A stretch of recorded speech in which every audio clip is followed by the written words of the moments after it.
What up, Fantasy Kingdom? It's your boy Peez. We're at the Fantasy Kings podcast here with my co-host Carlito. Say what up, Collie. What up, my man? How you doing, Peasy? Doing great. We're back at it again. Back on the track with our Kings and Jokers list. This episode, we're talking about wide receivers. You low them, you love them, or do you? That's what we're about to find out. What do you got? What are your initial thoughts, Collie? I hate to love them, but you know what? It's my favorite strategy here. So I like to go after some high flyers. Get those kings that are going to save you.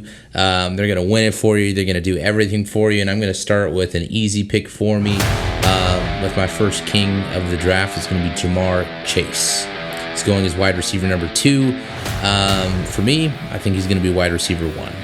Everyone else are probably going with someone else, but the Bengals offense. Joey B, I know he did get hurt, but Jamar Chase, the guy was in the top 10 wide receiver last year, and he missed 5 games. So this year, T. Higgins there's no one who's going to double team Jamar Chase because T. Higgins is that good. They also have Tyler Boyd, but I think Jamar Chase has the rapport. I think he has the name. I think he's going to get the targets. He's going to get peppered with love. I'm okay spending money. It sucks that you're going to have to pay a good portion, 25 to 30% with him potentially on your budget, but he's wide receiver 2 for me as far as ADP, and I would rightfully take him right away. So I'm okay with that. Well, you are the expert when it comes to getting peppered by love, but for me, and this is going to sound like a homer pick because I'm a Chiefs fan, but I honestly have Jamar Chase as a joker. Let me sell it to you. So if you're spending that kind of draft capital to get him, anyone you spend that much capital on, you want them to be number 1 in their positional group, right? And that's why he's a joker for me, because I don't think he will be wide receiver 1. Do I think he's going to be top 5? Yeah, but maybe, at worst, top 10. But for that much draft capital, especially in an auction draft, I'd rather go get Cooper Kupp, and I'd rather go get Justin Jefferson, obviously, who's going. Those are the guys around him at 1 and 3, right? And there's some Tyreek Hill in there, but Tyreek Hill has the same problems. Because the reason Chase, I don't feel like has number 1 wide receiver overall upside is because of Higgins and because of Boyd and because Mixon's back, right? They've got a great offense. Joey Burrow's probably the second best quarterback in the league, but he's going to spread the ball around, right? They are going to double team Chase and let Higgins run free. So that's why Chase is a joker for me. He's not like a super joker where he's going to finish at wide receiver 35. That's not going to happen. But if I'm spending that much capital, I'm going to go get one of those guys who doesn't have the second best wide receiver 2 with him. Like, I think we can all agree that T. Higgins is the best wide receiver 2 in the National Football League. Yeah, he's solid, and I can't argue that. But I can argue him not getting double teams, and T. Higgins is going to get his love. I'm all about Jamar Chase is a king in my wide receiver, that I'm going to target. The next guy I'm going to target is the wide receiver 8 coming off draft boards is Davante Adams. I love getting to talk about him. I'm a Bears fan. I hated him forever. He shredded us. He's a king for me. I'm going to target him. He's wide receiver 8. I'm happy spending money with him. I don't think he's going anywhere. I think because they lost, Derek Carr. Who's Derek Carr? I mean, I guess he's okay. No one's drafting him, really. But I think Davante Adams is a king. He's going to be studded. I think he's going to be peppered, force-fed, if you will.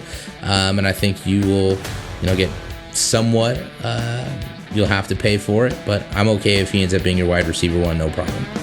I'm about to end this man's whole career. So, for me, Adams is a joker. I'm sorry. And again, this isn't me being a homer. This is about analysis. So what is Davante Adams best at? The deep ball, right? He's going to run a fly. You're going to hit him. Boom. We saw it a lot of times with him last year with Derek Carr. So his quarterback is now Jimmy G. Okay? Jimmy G over the last 3 years has completed 61 deep passes over the last 3 seasons.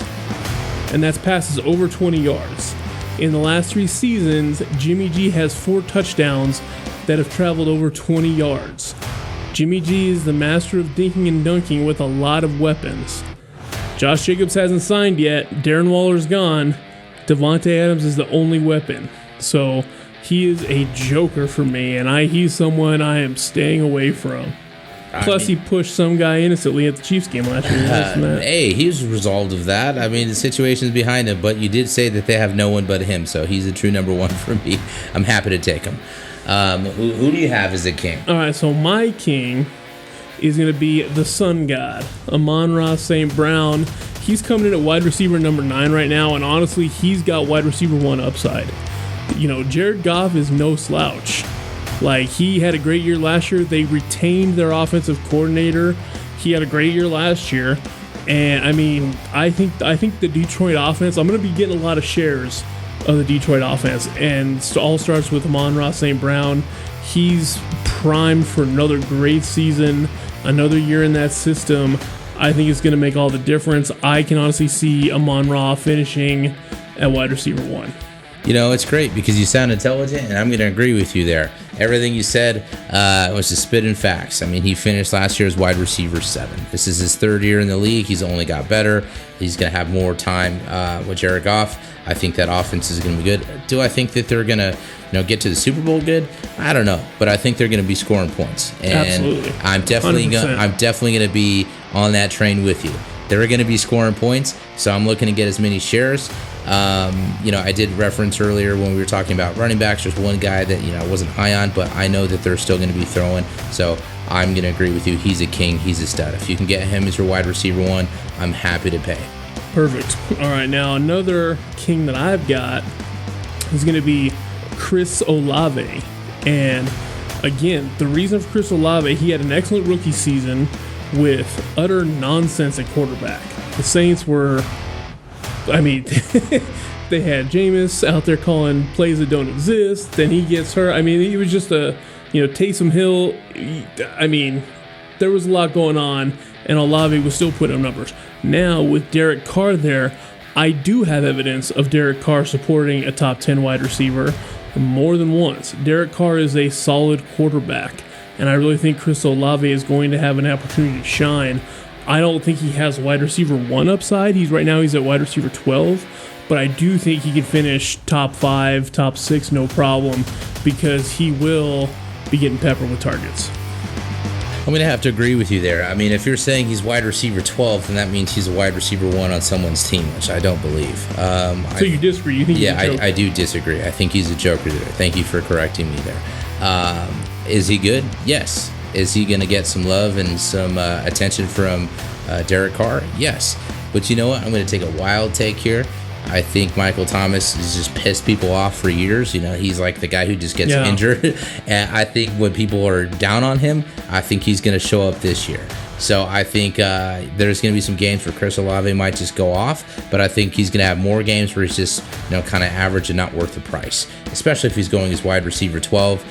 He's a joker to me because I would downgrade him to maybe the 20s. He's a joker to me. But let's transition to someone who I think is going to be a king. I'll just stay on that subject. Guys that I'm high on is Amari Cooper. I was high on his quarterback with Deshaun Watson. I think this year is going to be a lot better. It's going to be more consistent. I think people are a little bit sleeping on the Browns. People think that who would sleep on the Browns? Whatever. But the Ravens, the Steelers, I don't think, the Bengals, those guys are getting the more, love as far as being talked about. I think the Browns have a solid chance to win that division or at least contend for the division title. It's a stacked division. And Amari Cooper finishes wide receiver 10 last year with Jacoby Brissett. Yep. So what does that mean? That means he's going to get peppered. He should be around that, and he's not going that much. He's wide receiver 14, so I think the price is going to be a king for you. Gotcha. Well, I hate to disagree with you, and so this time I'm actually not going to because I'm with you right now. Amari Cooper is like the most unheralded wide receiver 1 in the history of the game. And he's going at wide receiver 14 right now, which is an absolute steal. He's going to be a king. He just puts up numbers. Like he does. He's kind of like a cockroach, right? You can't kill that guy. He's always going to get numbers no matter who's the quarterback. So I actually do trust him. He's going to be a king for me. Love Amari Cooper, especially since he's not on the Cowboys. He's just been good, and to throw a little dig out there. But I'm excited for him. I think he's a good guy to target, so I'm happy to get him as far as shares. All right, well that's going to do it for our wide receiver episode. Collin, any last thoughts? No, but it's good to have a couple, agreements there on some of our people to, target. Any last thoughts? No, but let me tell you some last thoughts. So that's our boy. That's why we love Collin. And always, hey, thanks for joining us on the Fantasy Kings podcast. And remember, when you play fantasy, play for the crown. Catch you on the next zone.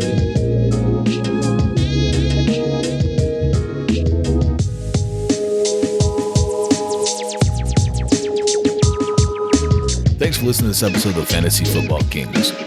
You can always reach out to us on Twitter at FFB_Kings or like and subscribe to our YouTube channel. We're available wherever you get podcasts, so don't forget to download, subscribe, review, and rate 5 stars.